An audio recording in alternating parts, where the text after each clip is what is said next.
ਪੰਜਾਬੀ ਭਾਸ਼ਾ ਨੂੰ ਪਿਆਰ ਕਰਨ ਵਾਲੇ ਸਰੋਤਿਆਂ ਦਾ ਤਹਿ ਦਿਲੋਂ ਧੰਨਵਾਦ। ਅੱਜ ਤੁਸੀਂ ਸੁਣੋਗੇ ਡਾਕਟਰ ਨਰਿੰਦਰ ਸਿੰਘ ਕਪੂਰ ਜੀ ਦੁਆਰਾ ਲਿਖੀ ਕਿਤਾਬ ਬੁਨਿਆਦਾਂ। ਬਹਾਦਰਾਂ ਦੀ ਸਵਾਰੀ। ਘੋੜਾ। ਘੋੜੇ ਦੀ ਸਵਾਰੀ ਨਾਲ ਆਜ਼ਾਦੀ ਦਾ ਸਵਾਦਲਾ ਅਨੁਭਵ ਹੁੰਦਾ ਹੈ। ਮਨੁੱਖ ਵਿੱਚ ਜਿਹੋ ਜਿਹੀ ਦਲੇਰੀ, ਤਸੱਲੀ, ਪ੍ਰਸੰਨਤਾ ਅਤੇ ਸਵੈ ਵਿਸ਼ਵਾਸ ਘੋੜਾ ਉਪਜਾਉਂਦਾ ਹੈ, ਉਸ ਦੀ ਕੋਈ ਰੀਸ ਨਹੀਂ। ਕੋਈ ਸਮਾਂ ਸੀ ਜਦੋਂ ਪੁਰਸ਼ ਨੂੰ ਮਰਦ ਅਖਵਾਉਣ ਲਈ ਉਸ ਦਾ ਘੋੜ ਸਵਾਰ ਹੋਣਾ ਪਹਿਲੀ ਸ਼ਰਤ ਹੁੰਦੀ ਸੀ। ਮਨੁੱਖੀ ਸੱਭਿਅਤਾ ਦਾ ਇਤਿਹਾਸ ਘੋੜੇ ਦੀ ਪਿੱਠ 'ਤੇ ਉਕਰਿਆ ਹੋਇਆ ਹੈ ਅਤੇ ਮਨੁੱਖ ਨੂੰ ਸੱਭਿਅਕ ਅਤੇ ਬਹਾਦਰ ਬਣਾਉਣ ਦਾ ਸਿਹਰਾ ਘੋੜੇ ਦੇ ਸਿਰ ਵੱਜਦਾ ਹੈ। ਘੋੜੇ ਤੋਂ ਭਾਵ ਹੈ ਫੁਰਤੀਲਾਪਣ, ਰਫ਼ਤਾਰ, ਆਗਿਆ ਪਾਲਣ ਅਤੇ ਵਫ਼ਾਦਾਰੀ। ਕੁੱਤਾ ਮਨੁੱਖ ਪ੍ਰਤੀ ਵਫ਼ਾਦਾਰ ਹੈ, ਪਰ ਘੋੜਾ ਮਨੁੱਖ ਦਾ ਭਰੋਸੇਮੰਦ ਸਾਥੀ ਵੀ ਹੈ। ਘੋੜੇ ਦੀ ਤੇਜ਼ ਰਫ਼ਤਾਰ ਸ਼ੇਰ ਅਤੇ ਚੀਤੇ ਦੀ ਸਿਰਜੀ ਹੋਈ ਹੈ, ਜਿਨ੍ਹਾਂ ਤੋਂ ਬਚਣ ਲਈ ਘੋੜੇ ਨੇ ਤੇਜ਼ ਦੌੜਨ ਦੀ ਯੋਗਤਾ ਉਪਜਾਈ। ਘੋੜਾ ਬੜੀ ਸੰਤੁਲਿਤ ਸਵਾਰੀ ਹੈ। ਇਹ ਸਵਾਰ ਨੂੰ ਡਿੱਗਣ ਨਹੀਂ ਦਿੰਦੀ। ਘੋੜਾ ਮਨੁੱਖ ਵਿੱਚੋਂ ਡਰ ਭੌ ਕੱਢ ਕੇ ਉਸ ਨੂੰ ਦਲੇਰ ਅਤੇ ਸਾਹਸੀ ਬਣਾਉਂਦਾ ਹੈ। ਘੋੜੇ ਦੀ ਸਵਾਰੀ ਵਿਕਲਾਂਗਾਂ ਅਤੇ ਮੰਦ ਬੁੱਧੀ ਵਾਲੇ ਰੋਗੀਆਂ ਲਈ ਇਲਾਜ ਸਾਬਤ ਹੁੰਦੀ ਹੈ। ਇਸ ਦੀ ਸਵਾਰੀ ਕਰਦਿਆਂ ਮਾਨਸਿਕ ਰੋਗੀ ਸੰਤੁਲਨ ਅਤੇ ਤਾਲਮੇਲ ਉਸਾਰ ਕੇ ਅਰੋਗ ਹੋ ਜਾਂਦੇ ਹਨ। ਇਸ ਦੀ ਸਵਾਰੀ ਨਾਲ ਤੌਖਲਿਆਂ ਅਤੇ ਦੁਚਿੱਤੀਆਂ ਤੋਂ ਛੁਟਕਾਰਾ ਮਿਲਦਾ ਹੈ ਅਤੇ ਮਨੁੱਖ ਵਿੱਚ ਜੀਵਨ ਨੂੰ ਬਦਲ ਦੇਣ ਵਾਲੀਆਂ ਤਬਦੀਲੀਆਂ ਵਾਪਰਦੀਆਂ ਹਨ। ਘੋੜੇ ਅਤੇ ਮਨੁੱਖ ਦੇ ਪਰਸਪਰ ਰਿਸ਼ਤੇ ਨੇ ਦੋਹਾਂ ਨੂੰ ਬਦਲਿਆ ਹੈ। ਇਸ ਦੇ ਸੰਪਰਕ ਵਿੱਚ ਆ ਕੇ ਪਿਛਲੱਗ ਮਨੁੱਖ ਆਗੂ ਬਣ ਜਾਂਦੇ ਹਨ। ਪਸ਼ੂਆਂ ਵਿੱਚੋਂ ਮਨੁੱਖ ਨੂੰ ਕੇਵਲ ਸ਼ੇਰ ਅਤੇ ਘੋੜਾ ਖਵਾਉਣਾ ਪ੍ਰਵਾਨ ਹੈ। ਘੋੜੇ ਮੁੱਖ ਤੌਰ 'ਤੇ 3 ਪ੍ਰਕਾਰ ਦੇ ਹੁੰਦੇ ਹਨ। ਲੰਡੇ ਲੋਹੂ ਵਾਲੇ ਘੋੜੇ ਹੌਲੀ ਚੱਲਣ ਕਾਰਨ ਖੇਤੀ ਅਤੇ ਭਾਰ ਢੋਣ ਲਈ ਵਰਤੇ ਜਾਂਦੇ ਹਨ। ਨਿੱਘੇ ਲੋਹੂ ਵਾਲੇ ਘੋੜੇ ਮਨੋਰੰਜਨ, ਖੇਡਾਂ ਅਤੇ ਸਵਾਰੀ ਲਈ ਵਰਤੇ ਜਾਂਦੇ ਹਨ ਅਤੇ ਗਰਮ ਲੋਹੂ ਵਾਲੇ ਘੋੜੇ ਫੁਰਤੀਲੇ, ਬਹਾਦਰ ਅਤੇ ਅਣਥੱਕ ਹੋਣ ਕਾਰਨ ਸ਼ਿਕਾਰ, ਘੋੜ-ਦੌੜ ਅਤੇ ਮੁਕਾਬਲਿਆਂ ਲਈ ਵਰਤੇ ਜਾਂਦੇ ਹਨ। ਅਜੋਕੀਆਂ ਓਲੰਪਿਕ ਖੇਡਾਂ ਵਿੱਚ ਲਗਭਗ 20 ਗੋਲਡ ਮੈਡਲ ਘੋੜਿਆਂ ਦੀਆਂ ਖੇਡਾਂ ਅਤੇ ਕਰਤੱਬਾਂ ਨਾਲ ਸੰਬੰਧਿਤ ਹਨ। ਘੋੜਿਆਂ ਦੀਆਂ ਦੌੜਾਂ ਵੱਡੇ ਸ਼ਹਿਰਾਂ ਵਿੱਚ ਕਰੋੜਾਂ ਦੀਆਂ ਸ਼ਰਤਾਂ ਵਾਲੇ ਲੱਖਾਂ ਲੋਕਾਂ ਦੇ ਮਨੋਰੰਜਨ ਅਤੇ ਹਜ਼ਾਰਾਂ ਲੋਕਾਂ ਲਈ ਰੁਜ਼ਗਾਰ ਦਾ ਵਸੀਲਾ ਹਨ। ਅਜੋਕੇ ਦੌਰ ਵਿੱਚ ਘੋੜੇ ਨਾਲੋਂ ਸੰਪਰਕ ਟੁੱਟ ਜਾਣ ਕਾਰਨ ਮਨੁੱਖ ਵਿੱਚ ਇਨਸਾਨੀ ਗੁਣਾਂ ਦੀ ਘਾਟ ਨਜ਼ਰ ਆਉਂਦੀ ਹੈ। ਘੋੜਾ ਅਤੇ ਘੋੜਸਵਾਰ ਇੱਕ ਦੂਜੇ ਦਾ ਵਿਸ਼ਵਾਸ ਜਿੱਤਦੇ ਰਹੇ ਹਨ। ਜੋ ਤਸੱਲੀ ਮਨੁੱਖ ਨੂੰ ਘੋੜੇ ਦੀ ਸਵਾਰੀ ਤੋਂ ਮਿਲਦੀ ਹੈ, ਉਹ ਮੋਟਰਸਾਈਕਲ ਜਾਂ ਕਾਰ ਤੋਂ ਨਹੀਂ ਮਿਲਦੀ। ਘੋੜੇ 'ਤੇ ਬੈਠਾ ਸਵਾਰ ਅਸਲ ਨਾਲੋਂ ਚੰਗੇਰਾ, ਉੱਚਾ ਅਤੇ ਰੋਹਬ ਵਾਲਾ ਦਿਸਦਾ ਹੈ, ਜਦੋਂ ਕਿ ਕਾਰ ਵਿੱਚ ਬੈਠਾ ਵਿਅਕਤੀ ਅਸਲ ਨਾਲੋਂ ਨੀਵਾਂ, ਸੁੰਗੜਿਆ ਅਤੇ ਦੁਬਕਿਆ ਹੋਇਆ ਪ੍ਰਤੀਤ ਹੁੰਦਾ ਹੈ। 1 ਸਦੀ ਪਹਿਲਾਂ ਤੱਕ ਜਦੋਂ ਘੋੜੀਆਂ 'ਤੇ ਸਵਾਰ ਹੋ ਕੇ ਜਵਾਨ ਨਿਕਲਦੇ ਸਨ ਤਾਂ ਉਹ ਆਪਣੀਆਂ ਪ੍ਰੇਮਿਕਾਵਾਂ ਦੀਆਂ ਘੱਟ ਅਤੇ ਘੋੜੀਆਂ ਦੀਆਂ ਗੱਲਾਂ ਵਧੇਰੇ ਕਰਦੇ ਸਨ। ਉਦੋਂ ਸਾਹਿਬਾਂ ਵਰਗੀਆਂ ਮਿਰਜ਼ੇ ਵਰਗੇ ਘੋੜਸਵਾਰਾਂ ਨਾਲ ਉਧਲਣ ਦੀ ਰੀਝ ਪਾਲਦੀਆਂ ਸਨ ਅਤੇ ਤੇਜ਼ ਦੌੜਨ ਵਾਲੀ ਘੋੜੀ 'ਤੇ ਉਛਲਦੇ ਉਹਨਾਂ ਦੇ ਸਰੀਰ ਜਦੋਂ ਆਪਸ ਵਿੱਚ ਭਿੜਦੇ ਸਨ ਤਾਂ ਉਹਨਾਂ ਨੂੰ ਅਸਮਾਨ ਜਿਤਨੇ ਉੱਚੇ ਝੂਟਿਆਂ ਦਾ ਆਨੰਦ ਆਉਂਦਾ ਸੀ। ਇਸ ਲਈ ਘੋੜੇ ਸਾਡੇ ਲੋਕ ਗੀਤਾਂ ਅਤੇ ਲੋਕ ਕਹਾਣੀਆਂ ਦੇ ਨਾਇਕ ਬਣੇ ਹਨ। ਜਿਨ੍ਹਾਂ ਨੇ ਘੋੜੇ ਦੀ ਸਵਾਰੀ ਨਹੀਂ ਕੀਤੀ, ਉਹ ਆਪਣੇ ਆਪ ਨੂੰ ਪੁਰਸ਼ ਤਾਂ ਕਹਾ ਸਕਦੇ ਹਨ, ਪਰ ਮਰਦ ਨਹੀਂ ਅਖਵਾ ਸਕਦੇ। ਘੋੜਾ ਡਰ ਉੱਤੇ ਹੱਸਦਾ ਹੈ, ਆਲਸ ਦਾ ਇਸ ਨੂੰ ਪਤਾ ਹੀ ਨਹੀਂ। ਨਗਾਰਾ ਵੱਜਦਾ ਹੋਵੇ, ਇਸ ਦੀਆਂ ਲੱਤਾਂ ਫਰਕਣ ਲੱਗ ਪੈਂਦੀਆਂ ਹਨ। ਇਹ ਆਪ ਬਹਾਦਰ ਹੈ, ਸੋ ਇਹ ਦਲੇਰ ਸਵਾਰੀ ਨੂੰ ਹੀ ਪਸੰਦ ਕਰਦਾ ਹੈ। ਇਹ ਪਹਾੜ ਜਾਂ ਜੰਗਲ ਵਿੱਚੋਂ ਆਪਣੇ ਗਵਾਚੇ ਮਾਲਕ ਨੂੰ ਲੱਭ ਲਿਆਉਂਦਾ ਹੈ ਅਤੇ ਮਾਲਕ ਦੀ ਮੁਸੀਬਤ ਨੂੰ ਆਪਣੀ ਮੁਸੀਬਤ ਬਣਾ ਲੈਂਦਾ ਹੈ। ਆਪਣੀ ਜਾਨ ਨੂੰ ਕਿਸੇ ਵੀ ਖਤਰੇ ਦੀ ਪਰਵਾਹ ਨਾ ਕਰਦਿਆਂ ਇਹ ਹਰ ਸਥਿਤੀ ਵਿੱਚ ਆਪਣੇ ਮਾਲਕ ਦੇ ਹਰੇਕ ਹੁਕਮ ਨੂੰ ਮੰਨਦਾ ਹੈ। ਸੰਸਾਰ 'ਤੇ ਰਾਜ ਕਰਨ ਵਾਲੇ ਯੂਰਪ ਦੇ ਸਾਰੇ ਸ਼ਾਹੀ ਘਰਾਣੇ ਹੁਣ ਵੀ ਘੋੜੇ ਪਾਲਦੇ ਅਤੇ ਘੋੜਸਵਾਰੀ ਕਰਦੇ ਹਨ। 4 ਤੋਂ 16 ਘੋੜਿਆਂ ਵਾਲੀ ਬੱਘੀ ਸੰਸਾਰ ਵਿੱਚ ਬਾਦਸ਼ਾਹਾਂ ਅਤੇ ਮਹਾਰਾਣੀਆਂ ਦੀ ਸਲਤਨਤ ਦਾ ਆਕਾਰ ਦੱਸਦੀ ਰਹੀ ਹੈ। ਘੋੜੇ ਦੀ ਕਾਠੀ ਸੰਤੁਲਨ ਲਈ ਅਤੇ ਲਗਾਮ ਕੰਟਰੋਲ ਲਈ ਹੁੰਦੀ ਹੈ। ਜਿਹੜੀ ਇਸਤਰੀ ਘੋੜਾ ਕੰਟਰੋਲ ਕਰ ਲੈਂਦੀ ਹੈ, ਡਰ ਭੌ ਤੋਂ ਮੁਕਤ ਹੋਣ ਕਾਰਨ ਉਸ ਨੂੰ ਪਤੀ ਦੀਆਂ ਲਗਾਮਾਂ ਖਿੱਚਣੀਆਂ ਵੀ ਆ ਜਾਂਦੀਆਂ ਹਨ। ਅਜਿਹੀਆਂ ਇਸਤਰੀਆਂ ਮਰਦਾਂ ਦੀਆਂ ਆਗੂ ਬਣਦੀਆਂ ਹਨ ਰਜ਼ੀਆ ਸੁਲਤਾਨ ਅਤੇ ਰਾਣੀ ਝਾਂਸੀ ਨਿਪੁੰਨ ਘੋੜਸਵਾਰ ਸਨ। ਨਿਪੁੰਨ ਘੋੜਸਵਾਰ ਫੌਜ ਯੁੱਧ ਦਾ ਪਾਸਾ ਪਲਟ ਦਿੰਦੀ ਰਹੀ ਹੈ। ਸਿਕੰਦਰ ਕੋਲ 10,000 ਬਹਾਦਰਾਂ ਦੀ ਘੋੜਸਵਾਰ ਫੌਜ ਸੀ। ਸਿਕੰਦਰ ਨੇ ਆਪਣੇ ਜੀਵਨ ਵਿੱਚ ਹਰੇਕ ਲੜਾਈ ਇਸ ਪੈਂਤੜੇ ਨਾਲ ਜਿੱਤੀ ਸੀ ਕਿ ਉਹ ਹੌਲੀ ਹੌਲੀ ਲੜਾਈ ਨੂੰ ਫੈਸਲਾਕੁੰਨ ਮੋੜ 'ਤੇ ਲਿਆ ਕੇ ਯੁੱਧ ਦੇ ਮੈਦਾਨ ਵਿੱਚ ਆਪਣੀ ਘੋੜਸਵਾਰ ਫੌਜ ਉਤਾਰਦਾ ਸੀ, ਜਿਹੜੀ ਸਿਕੰਦਰ ਦੀ ਜਿੱਤ ਸਿਰਜ ਦਿੰਦੀ ਸੀ। ਸਿਕੰਦਰ ਦੇ ਘੋੜੇ ਖੰਭਾਂ ਤੋਂ ਬਿਨਾਂ ਉੱਡਦੇ ਸਨ, ਤਲਵਾਰ ਤੋਂ ਬਿਨਾਂ ਲੜਦੇ ਸਨ। ਉਹ ਦਿਸਹੱਦਿਆਂ ਨੂੰ ਨੇੜੇ ਲਿਆ ਕੇ ਅਸਮਾਨ ਨੂੰ ਧਰਤੀ 'ਤੇ ਉਤਾਰ ਦਿੰਦੇ ਸਨ।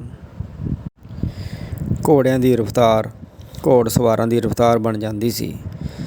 ਘੋੜੇ 'ਤੇ ਚੜ੍ਹਿਆ ਆਉਂਦਾ ਨਪੋਲੀਅਨ 75,000 ਹਥਿਆਰਬੰਦ ਫੌਜੀਆਂ ਦੇ ਬਰਾਬਰ ਸਮਝਿਆ ਜਾਂਦਾ ਸੀ। ਜੇ ਕਿਸੇ ਵਿਅਕਤੀ ਵਿੱਚ ਘੋੜੇ 'ਤੇ ਬਹਿ ਕੇ ਸਵੈ ਵਿਸ਼ਵਾਸ ਨਹੀਂ ਉਪਜਦਾ ਤਾਂ ਇਹ ਹੋਰ ਕਿਸੇ ਢੰਗ ਨਾਲ ਨਹੀਂ ਉਪਜੇਗਾ। ਸੰਸਾਰ ਦੇ ਪ੍ਰਸਿੱਧ ਯੋਧੇ ਅਤੇ ਜਰਨੈਲ ਬਚਪਨ ਵਿੱਚ ਹੀ ਘੋੜਸਵਾਰੀ ਕਰਨ ਲੱਗ ਪਏ ਸਨ। ਉਹਨਾਂ ਵਾਂਗ ਉਹਨਾਂ ਦੇ ਘੋੜੇ ਵੀ ਪ੍ਰਸਿੱਧ ਸਨ।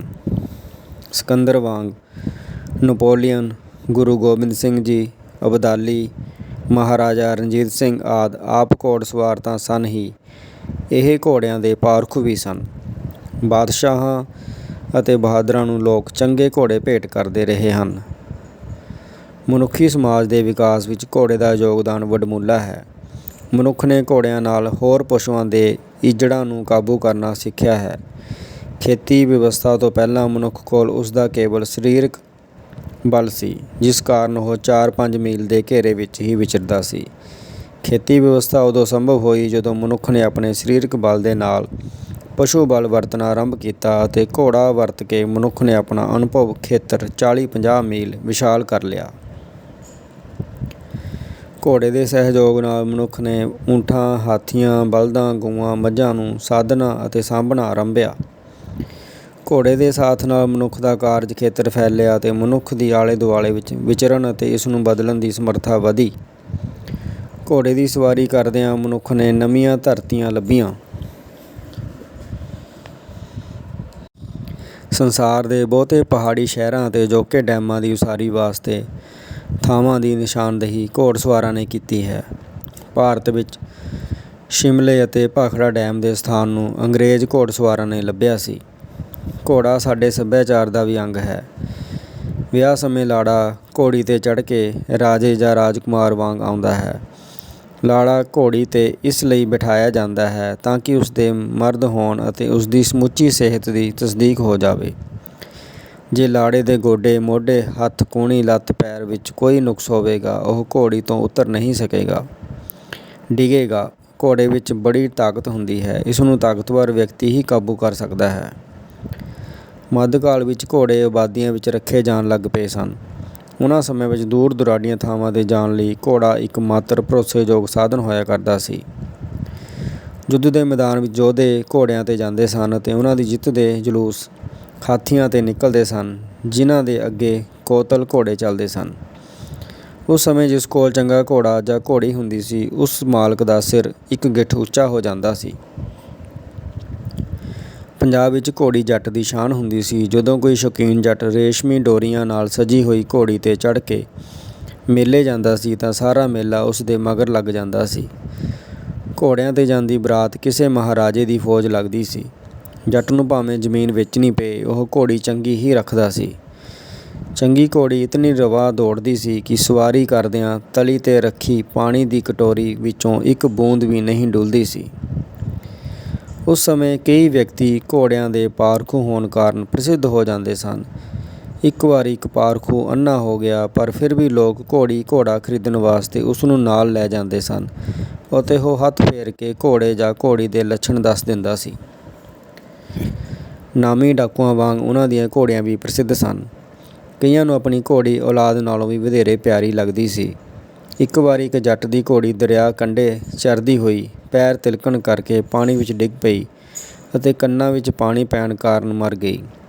ਮਾਲਕ ਨੂੰ ਇਤਨਾ ਸਦਮਾ ਲੱਗਾ ਕਿ ਉਹ ਪਾਗਲ ਹੋ ਗਿਆ ਅਤੇ ਪਿੰਡ ਵਿੱਚੋਂ ਲੰਘਦੀ ਹਰ ਘੋੜੀ ਮਗਰ ਮੇਰੀ ਘੋੜੀ ਪੁਕਾਰਦਾ ਦੌੜਨ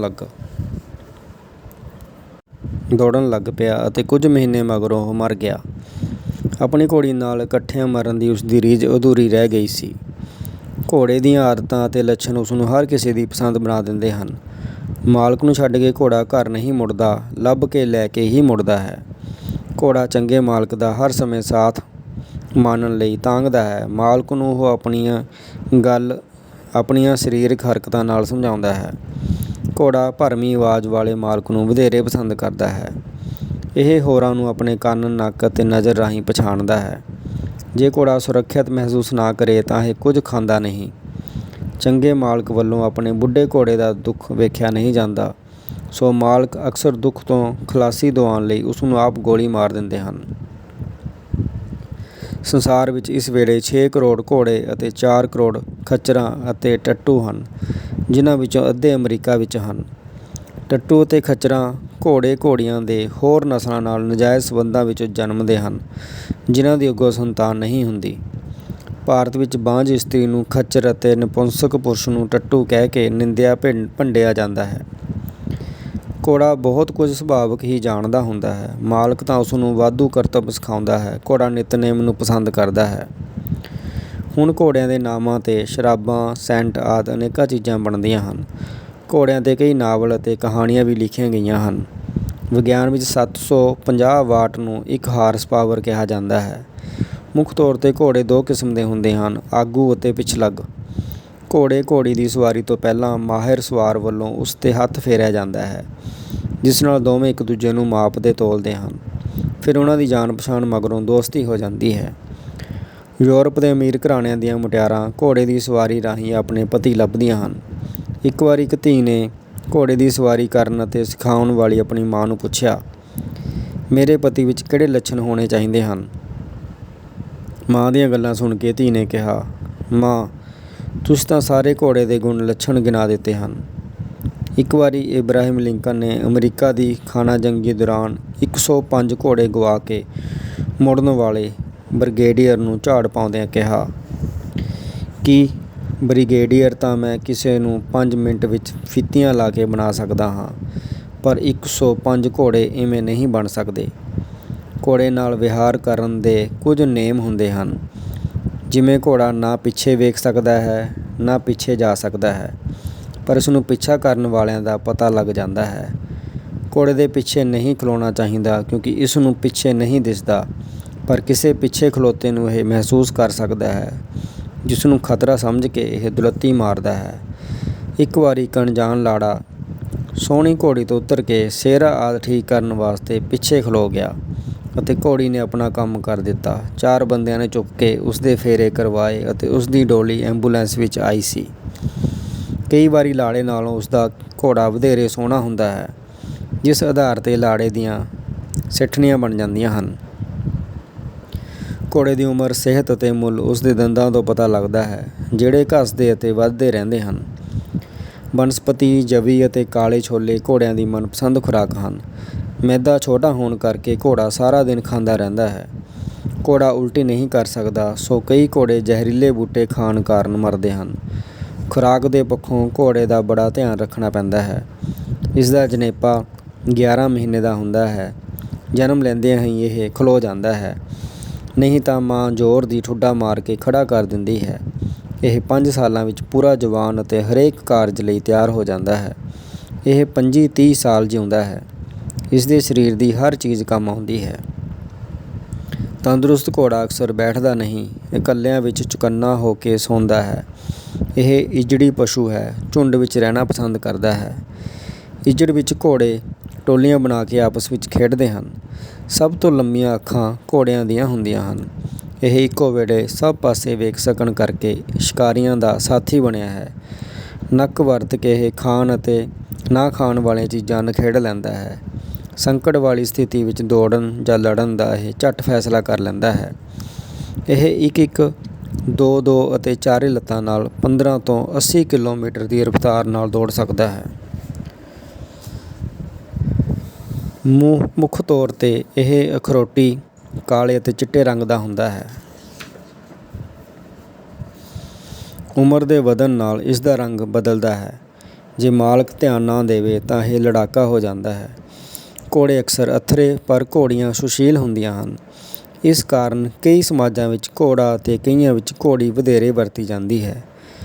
ਲਗਾਮ ਰਾਹੀਂ ਘੋੜਾ ਮਾਲਕ ਦੀ ਮਨਸ਼ਾ ਸਮਝਦਾ ਹੈ ਅਤੇ ਲਗਾਮ ਰਾਹੀਂ ਮਾਲਕ ਦਾ ਹੌਸਲਾ ਜਾਂ ਝਿਜਕ ਘੋੜੇ ਦੀ ਝਿਜਕ ਜਾਂ ਹੌਸਲਾ ਬਣ ਜਾਂਦਾ ਹੈ।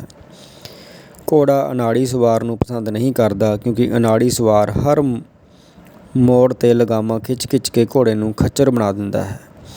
ਮਾਹਿਰ ਘੋੜਸਵਾਰ ਦੀ ਮਨਸ਼ਾ ਨੂੰ ਘੋੜਾ ਇਤਨੀ ਚੰਗੀ ਤਰ੍ਹਾਂ ਸਮਝਦਾ ਹੈ ਕਿ ਘੋੜਾ ਅੰਤਰਜਾਮੀ ਪ੍ਰਤੀਤ ਹੁੰਦਾ ਹੈ। ਇਸ ਲਈ ਬਹਾਦਰ ਇਸ ਨੂੰ ਆਪਣਾ ਸਾਥੀ ਬਣਾਉਂਦੇ ਹਨ।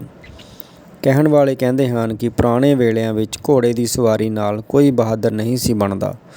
ਉਦੋਂ ਇਸ ਦੀ ਸਵਾਰੀ ਕਰਦੇ ਹੀ ਬਹਾਦਰ ਸਨ। ਲਗਭਗ 50 ਸਾਲ ਪਹਿਲਾਂ ਤੱਕ ਘੋੜੇ ਹਰੇਕ ਜਲੂਸ ਦਾ ਭਾਗ ਹੁੰਦੇ ਸਨ। ਅਜੋਕੇ ਯੁੱਗ ਦੀਆਂ ਕਾਰਾਂ ਨੇ ਘੋੜਿਆਂ ਦੀ ਕਦਰ ਘਟਾਈ ਹੈ। ਘੋੜੇ ਦੇ ਸੱਭਿਆਚਾਰਕ ਮਹੱਤਵ ਤੋਂ ਹਰ ਕੋਈ ਜਾਣੂ ਹੈ। ਜਦੋਂ ਮੈਂ ਪੜ੍ਹਦਾ ਸਾਂ ਤਾਂ ਮੇਰੇ ਇੱਕ ਜਮਾਤੀ ਨੇ ਛੁੱਟੀਆਂ ਦੌਰਾਨ ਮੈਨੂੰ ਆਪਣੇ ਪਿੰਡ ਬੁਲਾਇਆ। ਜਦੋਂ ਮੈਂ ਸਟੇਸ਼ਨ 'ਤੇ ਉਤਰਿਆ ਤਾਂ ਉਸ ਦਾ ਨੌਕਰ ਸਜੀ ਹੋਈ ਘੋੜੀ ਲੈ ਕੇ ਖਲੋਤਾ ਸੀ। ਭਾਵੇਂ ਨੇੜੇ ਹੀ ਜਾਣਾ ਸੀ, ਪਰ ਨੌਕਰ ਮੈਨੂੰ ਘੋੜੀ 'ਤੇ ਬੈਠ ਕੇ ਜਾਣ ਲਈ ਕਹਿ ਰਿਹਾ ਸੀ। ਜਦੋਂ ਮੈਂ ਆਪਣੇ ਜਮਾਤੀ ਨੂੰ ਘੋੜੀ ਭੇਜਣ ਦਾ ਸਬੱਬ ਪੁੱਛਿਆ ਤਾਂ ਉਸਨੇ ਦੱਸਿਆ, "ਤੂੰ ਪੇਂਡੂ ਸਮਾਜ ਨੂੰ ਨਹੀਂ ਸਮਝਦਾ, ਇਸ ਲਈ ਤੈਨੂੰ ਹੈਰਾਨੀ ਹੋ ਰਹੀ ਹੈ। ਹੁਣ ਸਾਰੇ ਪਿੰਡ ਨੂੰ ਪਤਾ ਲੱਗ ਗਿਆ ਹੈ ਕਿ ਤੂੰ ਮੇਰਾ ਵਿਸ਼ੇਸ਼ ਮਹਿਮਾਨ ਹੈ। ਹੁਣ ਤੂੰ ਮੇਰਾ ਹੀ ਨਹੀਂ, ਸਾਰੇ ਪਿੰਡ ਦਾ ਵੀ ਮਹਿਮਾਨ ਹੈ। ਹੁਣ ਹਰ ਕੋਈ ਤੈਨੂੰ ਆਪਣਾ ਵੀ ਮਹਿਮਾਨ ਸਮਝੇਗਾ।" ਘੋੜ ਦੌੜਾਂ ਵਾਲੇ ਘੋੜਿਆਂ ਦੀਆਂ ਜਨਮ ਪੱਤਰੀਆਂ ਅਤੇ ਜੀਵਨੀਆਂ ਛਪਦੀਆਂ ਹਨ, ਜਿਨ੍ਹਾਂ ਨੂੰ ਪੜ੍ਹ ਕੇ ਲੋਕ ਉਹਨਾਂ ਦੇ ਸ਼ਰਤਾਂ ਲਾਉਂਦੇ ਹਨ ਅਤੇ ਹਰ ਕਿਸੇ ਨੂੰ ਵਿਸ਼ਵਾਸ ਹੁੰਦਾ ਹੈ ਕਿ ਉਸ ਵਾਲਾ ਘੋੜਾ ਹੀ ਅੱਵਲ ਆਵੇਗਾ। ਆਪ ਬਹਾਦਰ ਹੋਣ ਕਰਕੇ ਹੀ ਘੋੜਾ ਬਹਾਦਰਾਂ ਦੀ ਸਵਾਰੀ ਹੈ। ਹੁਣ ਘੋੜੇ ਨਹੀਂ ਰਹੇ, ਇਸ ਲਈ ਬਹਾਦਰ ਵੀ ਨਹੀਂ ਰਹੇ। ਜਿੱਧਰ ਗਈਆਂ ਘੋੜੇ ਘੋੜੀਆਂ, ਉੱਧਰ ਗਈਆਂ ਦਲੇਰੀਆਂ ਬਹਾਦਰੀਆਂ। ਚੈਨਲ ਨੂੰ ਸਬਸਕ੍ਰਾਈਬ ਕਰਨ ਲਈ ਧੰਨਵਾਦ। ਤੁਹਾਡਾ ਦਿਨ ਸ਼ੁਭ ਰਹੇ।